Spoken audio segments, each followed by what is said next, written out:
Hi, welcome to Videos from the Ville. This is Professor Charles Greenawalt, and this is Public Administration or Government 241.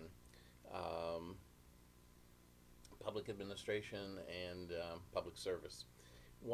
Today we want to take a look at the Centralia coal mining disaster. Now, quite frankly, this is a very difficult presentation to do by distance education.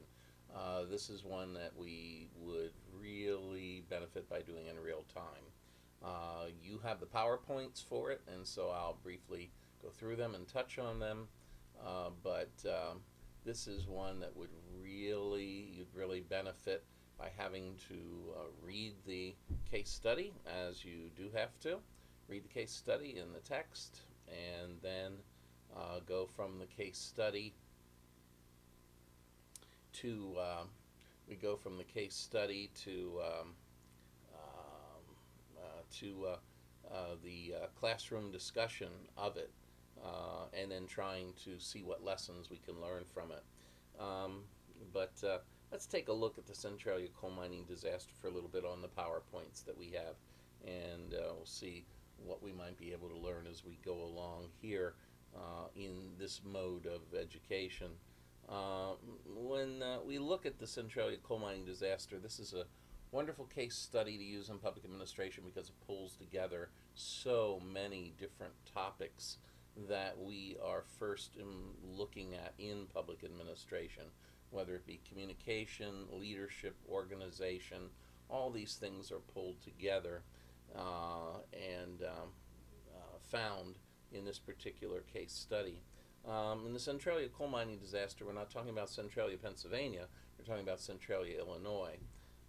This is a disaster that took place in the aftermath of the Second World War in Illinois.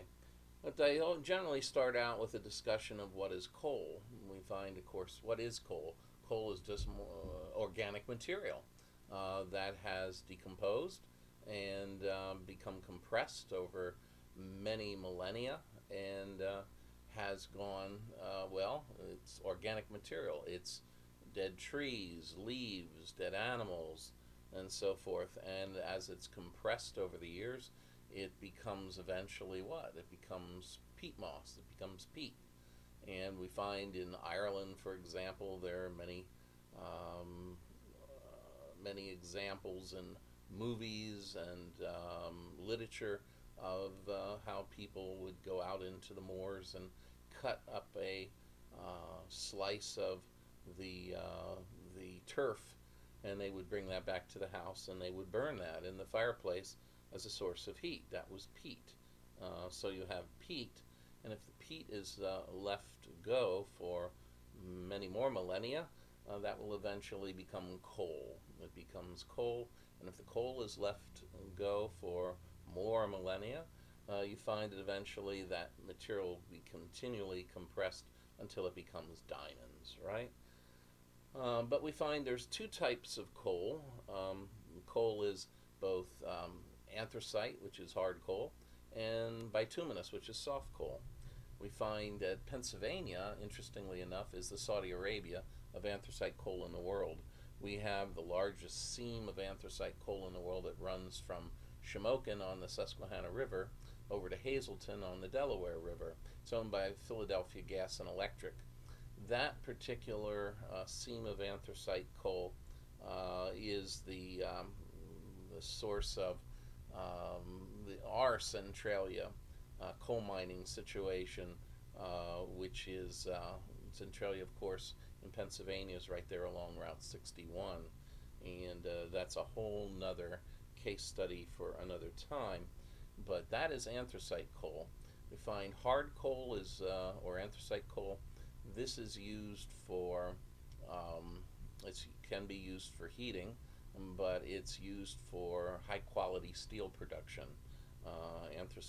Good anthracite coal can produce some of the finest steel.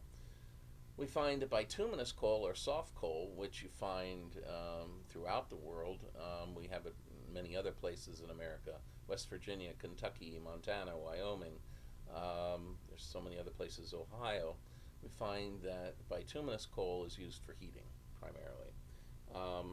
Okay. Well, so we have what is coal, the types of coal, the methods of extracting coal are what? We can dig a big pit, dig a big hole, and just take the coal out. That's pit mining, right? Now, we used to do quite a bit of it. If one travels between um, Fort Indian Town Gap, well, you get on Route 81 and you're going north from Harrisburg. Once you get to Fort Indian Town Gap at the northern edge of Lebanon County, from that point, or from the Pine Grove area in Schuylkill County all the way to Scranton, one sees lots of abandoned pit mines on both sides of the road, all where coal was being mined by pit mining years ago. Now, other ways of getting to the coal, of course, would be tunneling. Um, that is a bit more expensive than just digging a big hole. Eventually, we had environmental laws which said that pit miners would have to restore the landscape to its natural appearance when they were done and plant indigenous plants to make the landscape what it was before. And we find that pit mining is still used, but here in Pennsylvania it seems to have decreased for the time being. In fact, coal mining has diminished tremendously in Pennsylvania, with the exception, of course, of fracking. With fracking, you find it's done differently for the natural gas that's in the coal seams. Okay, fine. What are the hazards of coal mining? Well, the hazards of coal mining, I love to talk to you guys about this. The hazards of coal mining, of course, are you can have mining a mine collapse when you're tunneling, but other things that appear in the tunneling form, excuse me, of mining would be you have to watch out for coal dust. The coal dust can accumulate and it's explosive. So the way to get rid of it would be to simply use a lot of elbow grease and you sweep it up. You clean it out of the mine. Another way to deal with it is that you can rock dust. You pulverize rocks that are non-explosive, such as shale, and then you spread them over periods of long stretches of the coal mine tunnels, so that if there would be an explosion, when there's coal dust on the side of the walls, it would explode and would continue down the mine. If there is an area that is rock dusted, that shale would not be explosive, and then that explosion would stop at that point. So that's one way to deal with it. Another way, the best way to deal with coal dust, of course, is to have sprinklers. Sprinklers are the most expensive method, but sprinklers would in fact wash the coal dust off the sides of the mine and wash it out of the mine altogether. The best method of dealing with coal dust. Another problem with coal dust is, of course, the black lung disease. That miners, if they breathe this dust and if it goes into their lungs, it will solidify their lungs, it will harden and kill their lung tissue. Eventually, it results in emphysema and lung cancer and death. You find that many miners in the late 19th century and early 20th century died of this. In the more modern era, as the 20th century progresses, many miners continued not to wear respirators. Respirators became available, but I asked older miners in northern Pennsylvania several times why many of their colleagues didn't wear respirators, and they said, well, you had to understand that in the mines it was a matter of virility and a matter of reputation. And if you were a real man, you wouldn't wear a respirator. You wouldn't wear a respirator, so you could be a real man and have your manhood intact, but you would lose your life as you developed emphysema, died at a young age, and didn't see your children or grandchildren grow old. So we find that that's certainly a hazard of coal dust. The other hazard of coal mining is, of course, the coal gas, and we find that the coal gas has traditionally been detected by what? Coal miners would traditionally take a canary in the mines with them. That wasn't some fanciful legend. They would take a canary in the mines with them. If the canary stops singing, that means there's gas around and the miners would get out. What makes this coal gas so deadly is that it's colorless, it's odorless, and it's tasteless. It simply makes you tired, makes you sleepy. You think, oh, I just need a 10-15 minute nap. I'll just sit down here and catch a few Z's and I'll be fine. If you do that, you'll die. You'll never wake up again. So that is the real fear of this coal gas, and of course, it too is explosive. The lanterns that we have to detect it, we no longer need to use a canary. We can take lanterns into the coal mine, and there are special lanterns that will cause coal gas to swirl around in an orb of fire in the lantern that indicates there's coal gas and you should get out, and it will do it in a way that it won't explode the rest of the gas. So these are all things that coal miners have to deal with after going through such facilities, such as in Ashland, Pennsylvania. There is a facility called the Pioneer Coal Tunnel. Pioneer Coal Tunnel is one of the best examples, one of the best mining museums in the Commonwealth of Pennsylvania, and I urge all of you to take a look at it and to tour it if you haven't toured it before. There are real former coal miners who will take you through and will explain everything about the process. Once I went through that several times, I've never forgotten the kind of life, perilous life that those men used to live, and probably one of the most dangerous jobs that one can ever imagine. Well, let's take a look at the Centralia coal mining disaster. We want to start out with every case study by going over a sort of a background of the material, such as we just did. If we're going to do a coal mining disaster case study, we need to know what coal is. We need to know what the problems with coal mining are, and so forth.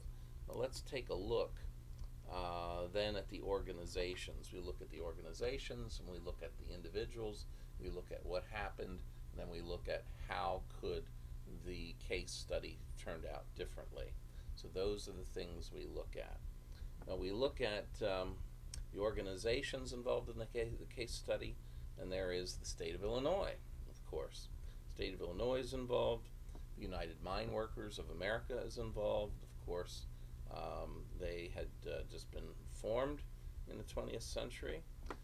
You have the Centralia Coal Company involved, and you have the Coal Mines Administration involved, which was formed as we were engaged in the Second World War, and that was part of the U.S. Department of the Interior. So the state of Illinois, the UMWA, the United Mine Workers of America, the Centralia Coal Company, and we have the Coal Mines Administration.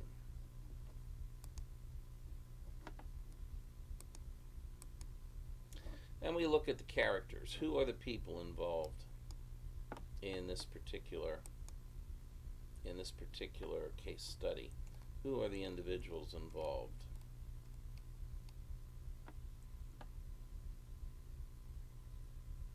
The individuals involved were Driscoll Scanlon is the main character of this case study, isn't he? He was the state mining inspector. We find that how many mining inspectors were there in Illinois? 16. And what was true? What was true is they were all patronage jobs. They were all political appointments. That's kind of a difficult situation when you want to have competence in the people that are trying to determine if your mines are safe for the workers or not. And Driscoll Scanlon was a consummate professional, and he was a highly knowledgeable individual. He is the kind of state mining inspector that you would like to have everywhere. But he did his job and he did it well, even though he was a political appointment. We find other people involved in this case study were Dwight Green, the governor, Republican, newly elected Republican governor of Illinois. Find that one of his planks in his platform was what? Improving the safety of mines. We have Robert Medal, who was the director of the Department of Mines and Minerals of the State Department of the State Department of Mines and Minerals. He was the director, Robert Medal. His assistant was Robert Weir, who was the assistant director of the Department of Mines and Minerals. Interestingly enough, where did both of those men come from earlier? They both came from Bell and Zoller, who owned the Centralia Coal Company, and now they were coal mine executives. Now they were regulating the coal mines and government. And what did they want to do after they left government? Well, they planned to go back to Bell and Zoller. This is called the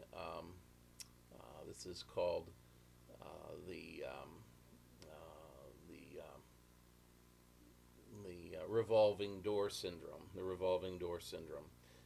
You work in a regulated industry, you go to government and regulate it, then you come back to the industry with all the benefits of your contacts to help things along. Another character is Bill Rowenkamp. He was a miner, but he was the local United Mine Workers Association secretary. And of course, he comes into play with the Save Our Lives, Please Save Our Lives, Governor. Please Save Our Lives letter that went to Governor Green. He was so concerned about the grammar and about the spelling and so forth. Then we have Hugh, or Spud White, who was the president of the Illinois United Mine Workers Association. I don't know if he got the name Spud because he looked like a potato or if he liked to eat potatoes. But he had been in Springfield far too long, and he had become socialized, and he no longer was as much the spokesman of the miners to state government, but he was the spokesperson for state government to the miners.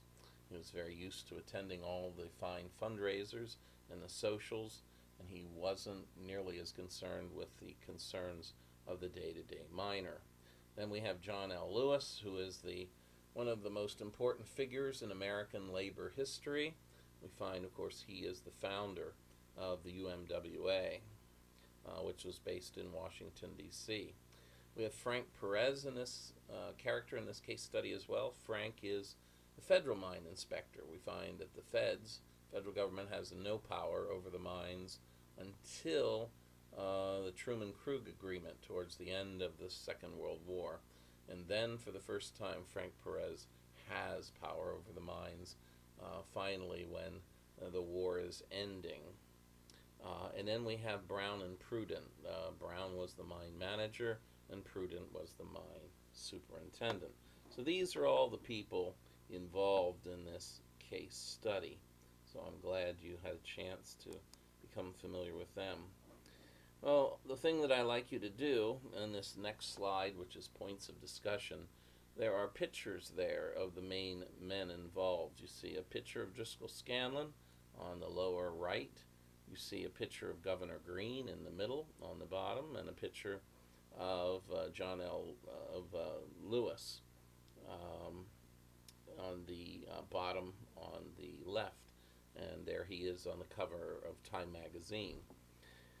Well, if you were in class with me, I'd want you to go over the course of events. I'd call upon all of you to contribute to the discussion how this mine disaster unfolds, and then what eventually happens. Well, eventually what happens is 111 men die in the mine for no good reason.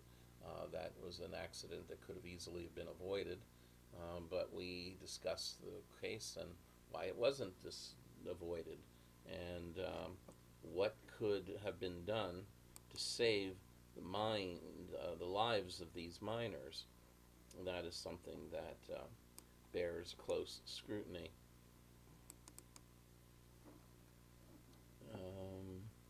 Well, what were the corrective actions that could have been taken? Um, Goodness, let's just quickly go over 10 things in this case study that could have been done. Well, one is we could eliminate or curtail the revolving door syndrome that we talked about earlier in regard to the Brown and Prudent. We could get rid of the revolving door syndrome. We could put a prohibition on hiring anyone directly out of an industry into regulating that industry for, say, 3 years or 5 years, rather than just allowing them to just go back and forth between government and industry. Um, we could, oh my, there's,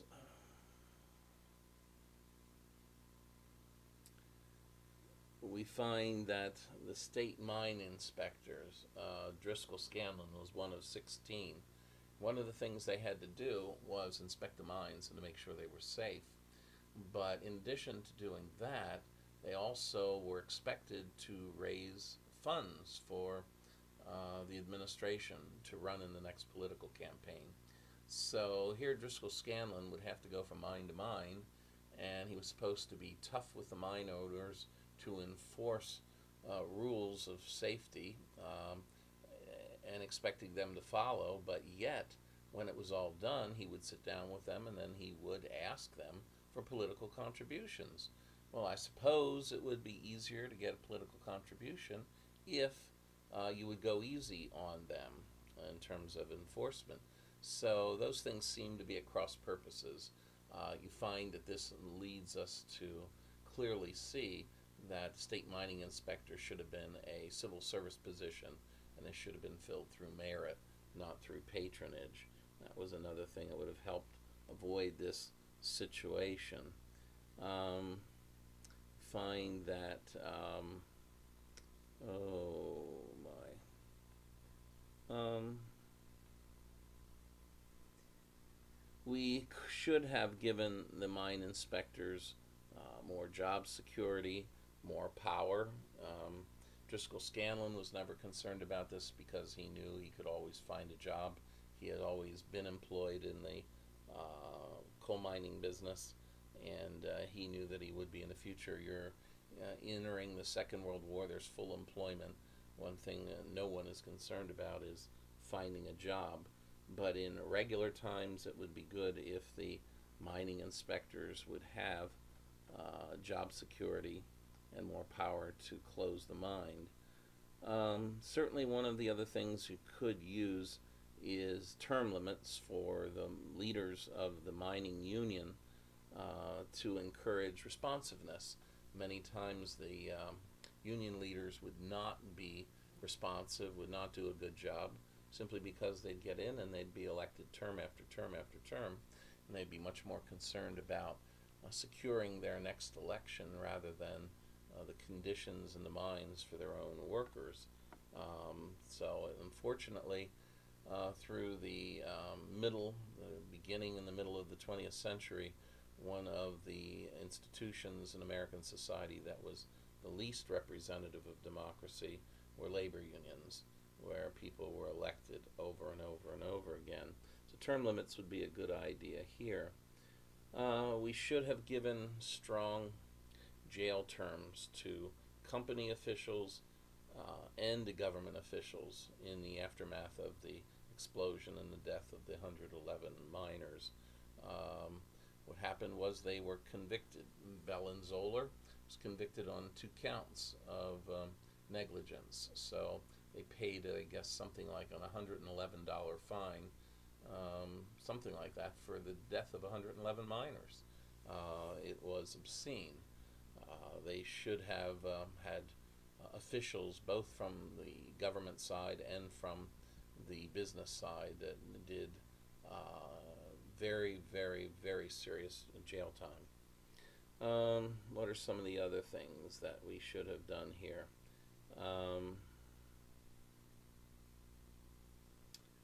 Well, we needed to eliminate the pigeonhole mentality, and we needed to have independent investigatory bottles. bodies. We needed to eliminate the pigeonhole mentality.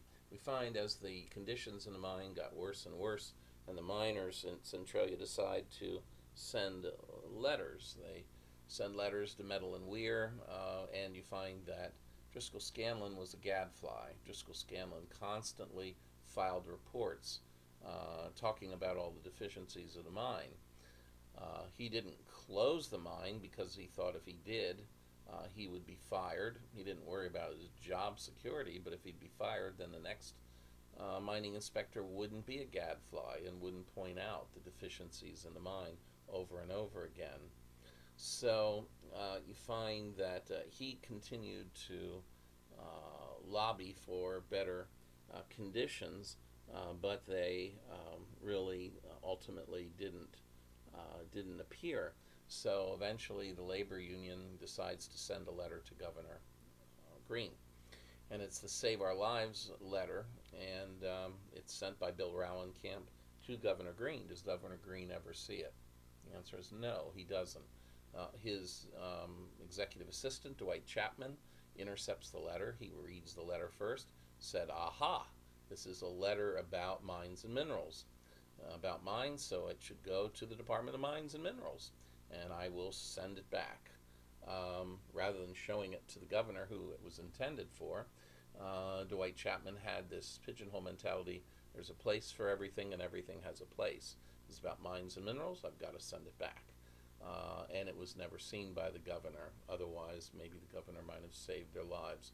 The same thing happened with their communications and their pleas to John L. Lewis, the head of, well, they tried first with Spud White in Springfield, Illinois, and Spud went ahead and said, well, this needs to, I can't do anything about it, we'll send it on up to John L. Lewis. When Spud White didn't do anything about it, the miners sent it to John L. Lewis. And once it got to Washington, John L. Lewis saw it and he said, aha, this is about Illinois mining. We're going to send it back to the Illinois State Office. It was only in his hands because because Spud White hadn't done anything to begin with. So here's another example of everything has a place and everything belongs in that place, and how that didn't work out very well for the miners. We find that yes, one of the other things that we should have had is to make sure that the employees know their rights.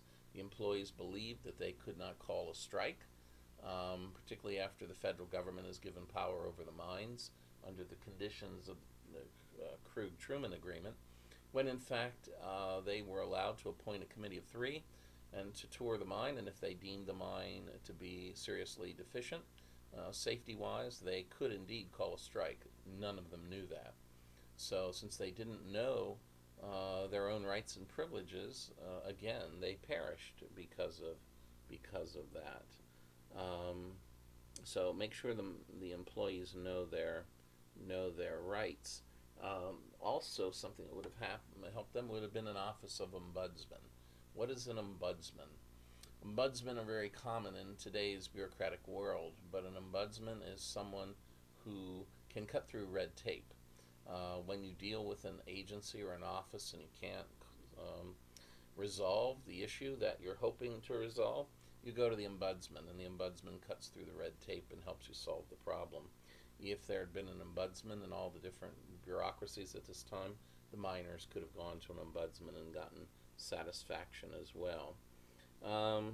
Another thing that is different is, of course, if this had happened in today's world, you would have had a host of investigative reporters from 60 Minutes or 2020 at the mine, and they would have gone in the mine and they would have filmed some of the most egregious, some of the worst features of that to show how poor the mine safety was, and it would have been put on television, and you would have shamed the mine ownership into closing the mine and fixing it.